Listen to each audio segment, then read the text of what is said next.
It's a beautiful day in the neighborhood. It's a beautiful day in the neighborhood. So won't Brooklyn be mine? It's the day after NBA free agency. As I walk through Bed-Stuy, Brooklyn, home of Biggie Smalls, Jay-Z, you know. And they got Kevin Durant last night. Got Kyrie Irving. Not sure it's going to be a year before KD plays, but still, you got Kevin Durant. You got Kyrie Irving.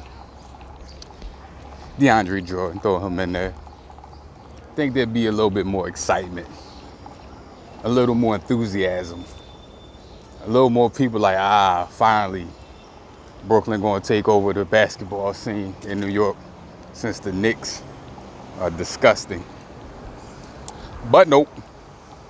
Barely heard anybody say anything, no claps, no cheers, nobody stopping people on the street saying, hey, how about those Brooklyn Nets? Nothing. And that's for two reasons, really, let's be honest. One, I've been living in Brooklyn for 4.5 years now.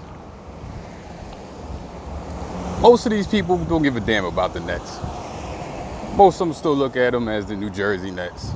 And they don't really care. And the only initial interest was, Jay-Z involved. And now Jay-Z ain't really around no more. Nobody really gives a damn. I mean, you see some people rocking Brooklyn Nets stuff. But for the most part, no enthusiasm. Even when they was playing my Sixers in the playoffs last year, I was walking around looking for Nets fans just to chop it up with about the playoffs and everything. Nothing. Nobody gave a damn. You know what I'm saying? But that's for a couple reasons. One, Brooklyn has been so damn gentrified up, especially an area like Bed-Stuy. Most of the motherfuckers you see around here not even from Brooklyn, from Iowa, Connecticut, Boston, California. So the people that probably really would have been diehard Nets fans been gentrified out of the neighborhood. That's one. And like I said, most of them, they really don't could care less. They grew up Knicks fans, and the Knicks stink, so they off on the Knicks, and they just haven't gravitated to the Nets really like that. But Brooklyn, 2.5 million people live here. If it became its own city, it would be the third most populated city in the country. If it became its own city behind the rest of New York and LA. But that's what you get when gentrification takes over. And when you get a franchise that's, I guess, fairly still new. I'm not even sure how long they've been in Brooklyn now. It's about 6-7 years. But literally, there's been nothing. Nothing. If you look, I'm right here on the corner of Franklin, Lafayette, Dead End, and Bed-Stuy.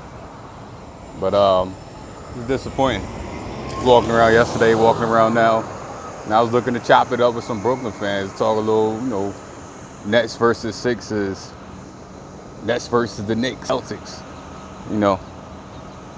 Hey, it is what it is. We'll see if that changes. Maybe if they start winning, people will really start winning with a shot to win like the whole thing once KD comes back. Maybe that narrative will change. But for now, bone dry. People just going on about their day. But like I said, most of these people, not even from Brooklyn. You know what I'm saying? Even if you pan around, these are the Lafayette Garden projects. One of the most notorious, infamous projects, and look at this. You got white women and Asian dudes jogging around in a neighborhood that used to be a stern, steady hubbub of that true Brooklynness. But that's gone now. It's not the Brooklyn I used to come to as a kid. But I don't know, kind of sad. I was actually, me being a sports fan, even though I don't root for the Nets, I still like the feeling of going around discussing sports and that rivalry. I was looking for some people. Well, I guess I don't have my Sixers stuff on today, but all the Sixers, the Eagles gear I rock around, there's never even no friendly competitiveness. It's just like, okay, who cares? I guess that's what it is, though. So we'll see what happens. Maybe the people will get excited at some point over KD, Kyrie Irving coming to Brooklyn. I'll keep you posted. Oh, Scrubs, make sure you hit that like button. Make sure you hit that subscribe button. make sure you share, make sure you spread the word, and have a great day. Peace.